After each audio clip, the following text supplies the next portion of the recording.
করে কখনো আপনার সংসারে সুখ আনতে পারবেন না।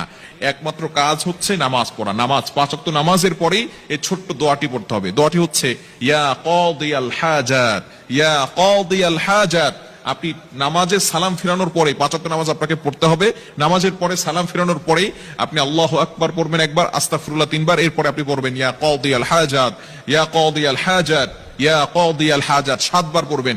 এভাবে যদি আপনি আমল করতে পারেন, ইনশাআল্লাহ আপনার ঘরে যত প্রয়োজন আছে, আপনি কেমন যেন আল্লাহ তাআলার কাছে প্রয়োজনের কথা বলতেছেন, যত প্রয়োজন আছে সকল প্রয়োজনগুলো আল্লাহ পাক রব্বুল আলামিন নিজে পূরণ করে দিবেন। বিশেষ করে নামাজের পরে দোয়া করলে দোয়াগুলো কবুল হয়। আমরা অনেকে দোয়া করতে চাই না, অনেকে আমল করতে চাই না। নামাজ পড়ার পরেই অনেকে আছে নামাজ পড়ে, নামাজ পড়ার পরেই কিভাবে যত তাড়াতাড়ি মসজিদ থেকে বের হওয়া যায় এটা অনেকে করে। খবরদার, আপনি কিছু আমল করার চেষ্টা করবেন, ইনশাআল্লাহ আল্লাহ তাআলা সংসারের ভিতরে সুখ শান্তি বৃদ্ধি করে দিবেন, প্রয়োজনগুলো আল্লাহ তাআলা মিটিয়ে দিবেন। আমাদের অনেক প্রয়োজন আছে, অনেকে অভাবের ভিতরে আছেন, অনেকে কষ্টের ভিতরে আছেন, অনেকের ভিতরে